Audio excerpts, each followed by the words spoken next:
Сәлем достар, менің каналыма қош келдіңіздер. Мынау менің доллар гүлім. Гүл негізі ресми атауы замиокулькас деп аталады. Біз ақша шақыратын доллар гүлі деп те атаймыз. Мен де видеоның соңына дейін доллар гүлі деп атай берейін. Бұл скулент топтарына жатады. Оны өсірген адамға ақша келеді деп есептелінеді. Феншуй бойынша бұл гүл барлық үйде болу керек. Оны үйдің оңтүстік шығыс бөліне орналастыру керек делінген. Өйткені оңтүстік шығыс үйдің байлық зонасы болып есептелінеді. Доллар гүлі аса күтімді қажет етпейтін өте қызық гүл болып есептелінеді. Өйткені оның діңі жоқ, бұтақтары жоқ. Ол тамырға жалғанған жапырақтардан тұрады. Мына жерлері сабақ сияқты көрінгенмен негізі ол үлкен жапырақ болып саналады. Сонымен қатар доллар гүлі жылына 1 рет немесе 2 рет гүл ашады. Егер сіздің доллар гүліңіз гүл ашса, онда оның күтімі жақсы және өзіне керек барлық минералдардың бар болғаны болып есептелінеді. Гүлі онша әдемі емес, жай ғана декоративный. Доллар гүлінің тамыры мен жапырақтары өзіне ылғалды жақсы тартады.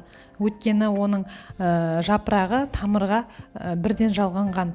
Осы себептен гүл құрғақшылыққа өте төзімді болып есептелінеді. Басқа гүлдер сияқты оған су шашпаса да болады. Гүлдің күтімі жақсы болса, жапырақтарының ұзындығы 60 см-ден 1,5 метрге дейін барады. Доллар гүлінің күтімі барысында ең назар аударатыны доллар гүлінің шырыны өте улы болып келеді. Бұл гүлмен жұмыс жасағанда қолғаппен жұмыс жасау керек. Сонымен қатар гүлдің жапырақтары балаңыздың немесе үй жануарының аузына түспеуін қадағалаңыздар. Доллар гүлі өте жарық бөлмелерді жақсы көреді. Бірақ күн түспейтін бөлмелерде өсе береді, бірақ ол өзінің әдемілігін жоғалтуы мүмкін. Мына жапырақтары өте құрғақ, сарғыш болып түсуі мүмкін. Сол үшін оған жарық жер дұрыс. Енді менің доллар гүлдерінің осылай әдемі өсуінің құпиясымен бөлісейін. Оны құпия демесе де болады, доллар гүлдің өсуінің ерекшеліктерімен бөлісейін. Біріншіден, бұл гүлдің тамырлары өте тығыз орналасуы керек. Тіпті ыдысына тиіп тұрса да болады. Тамыры тығыз орналасқан жағдайда ғана жапырақтары жақсы өседі. Үлкен ыдысқа отырғызсаңыз, тамыры өсіп, жапырақ шығармайды, ұзақ уақыт кетеді. Сол үшін гүлді өте үлкен ыдысқа отырғызбаңыз. Өйткені сіз жапырақтарын шыққанын көп күтесіз. Болмаса, үлкен ыдыста ылғал көп болып, тамырлары шіріп кетуі мүмкін. Екінші ерекшелік, бұл гүлді өте ұқыпты және сирек суару керек.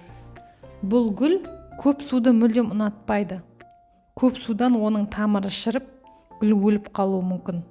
Оның тамыры астында тамырымен қоса картошкалары бар. Сіз картошканы көп суарсаңыз, ойлаңыз, картошка шіріп кетеді, ол суға салып қойсаңыз. Картошкасы әбден құрғағанда ғана оны суару керек. Ал бұл картошкаларынсыз жапырақтар өмір сүре алмайды. Өзіне керектің бәрін осы картошкалардан алып тұрады. Доллар гүлін суару, оған су қажет болған кезде ғана құю керек. Ең бастысы қарап отыру керек. Топырақтың барлығы құрғау керек. Анау горшоктан гүлді көтергенде жеп жеңіл болып құрғақ болып тұру керек. Егер топырағың жұмсақ болса, ол тез құрғайды. Егер ол ауыр болса, қатты топырақ болса, онда ұзақ уақытта құрғайды. Есіңізде сақтаңыз, доллар гүлінде суарудың мерзімі болмайды ешқашан, және болған да емес. Қатты шылқытып бір суарып аласыз, сосын құрғағанын күтесіз, әбден күтесіз. Содан кейін тағы да шылқытып бір суарасыз, сосын тағы да құрғағанын күтесіз. Ол қанша уақытта құрғайды? 1 айда құрғай ма, 2 аптада құрғай ма? Сол уақытта назар аударамыз. Шылқытып суару деген қандай деп ойлайтын шығарсыздар. Енді мен өзімнің гүлді суару әдісімді көрсетейін. Егер сіз гүлдеріңізге осылай су құйып, оны суардым деп есептесеңіз, ол суарғанға жатпайды. оның тек тамыры ылғалданады. Сонымен қатар құйған суымыздың бәрі гүлдің астына ағып кетеді. Менің гүлімнің суару әдісі осындай үлкен шелекке горшогым батып тұратындай етіп су құямын. Сосын гүлімді осы суға салып қоямын. Осылай гүлді ыдысы мен шелекке салып қойсаңыз, ыдыстың астындағы тесіктерімен жаймен су кіріп, гүліңіз суға батады. Осылай гүлді шелектегі суға 3-4 сағатқа салып қоям. Әбден су ішу керек, тамырлары, картошкалары. Судың деңгейі осы гүлдің ыдыстың деңгейімен, бойымен бірдей болу керек.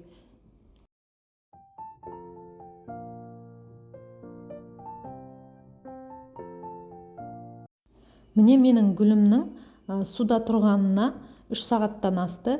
Барлық топырақтардың бәрі суланып, өсіп топырақтардың бәрі жиегіне қарай шығып кетті. Одан қорықпаңыз, қазір қайттан оны салып қоямыз.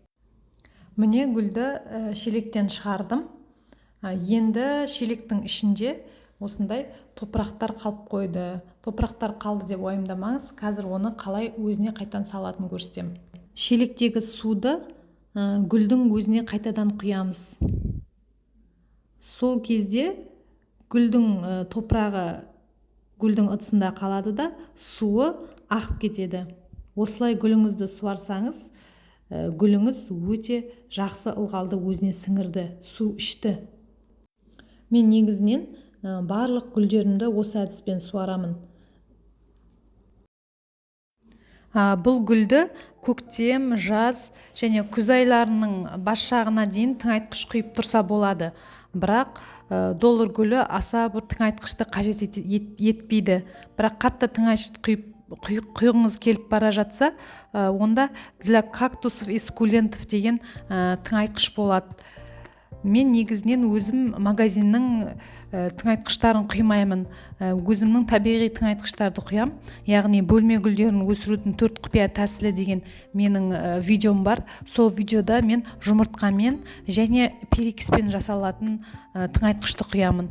Басқа тыңайтқыштардың бәрін құйып мен эксперимент жасап көргенмін. Доллар гүліне осы жұмыртқамен және перекиспен жасалынатын тыңайтқыштар жақсы көмектеседі екен. Доллар гүлі күздің аяқ жағында және қыс бойы көктемнің басында ұйқыға кетеді. Бұл ұйқыға кеткен кезде мүлдем тыңайтқыш құюға болмайды. Жоғарыда айтып өткендей, бұл гүлге су себудің қажеті жоқ. Бірақ жапырақтарын ылғалды сумен, тряпкамен сүртіп тұру керек. Мен мысал үшінге мынандай ватный дискпен жапырақтарын сүртіп тұрам. Болмаса ылғал тряпкамен де сүртіп тұрсаңыз болады.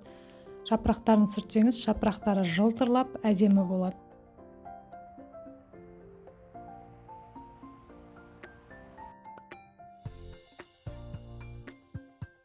Енді доллар гүлінің жапырақтары сарғайса не істеу керек деген сұрақтар маған көп келеді. Осыған жауап берейік. Бірінші, жоғарыда атылған күтімдерді дұрыс жасамаудан болады және оның жапырақтарының сарғаюының негізгі 10 себебі бар. Бірінші, доллар гүліңіз өсе келе сабақтары қартая бастайды. Өте үлкен жапырақтары сарғайса ештеңе етпейді. Оны сол күйінше қалдыра салсаңыз болады. Егер бұл сіздің гүліңіздің ұсқынын келтіріп тұрса, онда қиып тастасаңыз болады. Бірақ оны өте түбінен қиып тастамай, шамалы сабағынан қалып қию керек. Егер сіз сарғайған сабақты түбінен қиып тастасаңыз, онда гүліңіз травма алады. Осы жерде назар аударатыны, гүлді сарғайған сабағын қолыңызбен жұлқылап жұлмаңыз. Именно өткір пышақпен жұлу керек. Сол кезде гүлге травма болмайды, зиян келтірмейміз және міндетті түрде жаңа жапырақ шығады. Екінші, доллар гүлін көп суарғаннан сарғаяды. Үшінші, доллар гүлін суды аз құйғаннан да сарғаяды. Көп суарсаңыз, картошкалары шіріп кетіп, өзіне керек нәрді аламай қалады. Егер сіздің гүліңіз көп суарғаннан сарғайып жатыр десеңіз, онда дереу шара қолдану керек. Гүлді топырақтан алып, топырақтарын түсіріп, шіріген картошкаларын алып тастайсыз. Содан кейін қалған картошкалары шірімегеніне көз жеткізіңіз. Содан кейін тамырға ағаш күлін сеуіп қойып, тамырларын шамалы кептіріп қойыңыз. Содан кейін жаңа құрғақ топыраққа отырғызыңыз. Жаңа топыраққа отырғызғаннан кейін 5 күн суармаңыз. Осы уақытта гүлдің жапырақтары жазылады, оларға инфекция түспейді. Бірінші рет суарғанда тек ыдысының жан жағына ғана суарыңыз. Содан кейін топырақтың барлығын толық суарасыз. Кейде доллар гүлінің жапырақтары сарғайғанда оны ыдысынан алып көрсеңіз, оны құтқару мүмкін емес болады. Барлық картошкалары шіріп кеткен. Бұл жағдайда қалған сабақтарын тамырлату арқылы көмектесеміз. Бұл өте ұзақ процесс болады. Сол үшін бұл жағдайға дейін жеткізбеу керек. Доллар гүлінің жапырақтарының сарғаюы суды аз құюдан және көп құюдан екенін білдік. Және де оның тағы да басқа себептері бар. Ол жарықтың жетіспеуі және күн сәулесінің тікелей түсуі және тыңайтқышты көп құю. Доллар гүлі негізінен жай өсетін гүл болып табылады. Тәжірибесі жоқ гүл өсірушілер тыңайтқыш жетіспей жатыр деп тыңайтқышты көп құю мүмкін. Бұдан доллар гүлінің барлық жапырақтары бірден бірге сарғаяды. Келесі себеп доллар гүлінің жапырақтарының сарғаюы өте суық температура және өте жоғарғы температура болып табылады. Яғни доллар гүлі үшін ең қолайлы температура +18-26 градус. Келесі себеп гүлді жаңа ыдысқа отырғызғанда жапырақтары сарғаюы мүмкін. Яғни ыдысты таңдағанда бұрынғы ыдысынан 2-3 см үлкендеу ыдыс қана таңдаңыз. Міндетті түрде жаңа ыдысқа ауыстырған кезде дренаждың орнына және немесе дренажбен қосып астына керамзит салыңыз. Және басқа топыраққа ауыстырар кезде бұрынғы топырақтың барлығын түсіріп тастамаңыз. Бұрынғы топырағының барлығын түсіремін деп тамырына травма келтіруіңіз мүмкін. Енді доллар гүлін көбейту туралы айтамын. Оның бірнеше әдісі бар. Бірінші әдіс гүлді астындағы картошкаларын бөлу арқылы көбейтуге болады.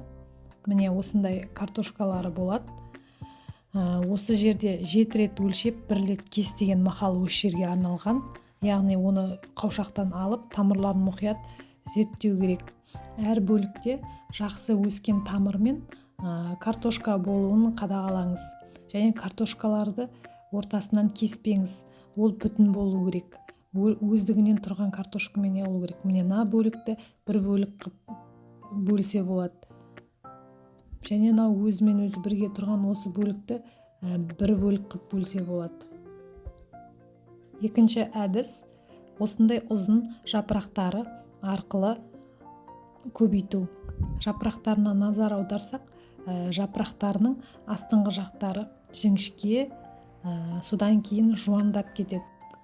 Ол жуандаған жағы тамырға жалғанған жағы.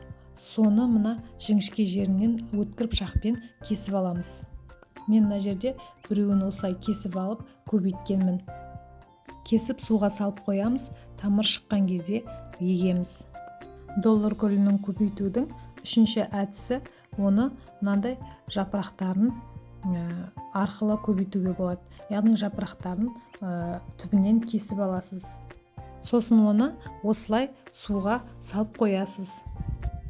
Болмаса осындай ватный дискке суға салып, жапырағыңызды соған орап, бір банкіге салып бетін жауып қойсаңыз болады. Анау ватный диск құрғағаннан кейін соны ылғалдап тұрасыз. Болмаса кішкентай қаушаққа отырғызып, күнде су сеуіп тұрсаңыз болады. Менің берген кеңестеріме құлақ асатын болсаңыздар, онда доллар гүлдеріңіз мынадай әдемі болып өседі. Және әрқашан өзінің мынандай жаңа жапырақтарымен сіздерді қуантып отырады. Видео ұнаса, лайк басып, комментарий қалдырып, каналыма тіркеліп қойыңыздар.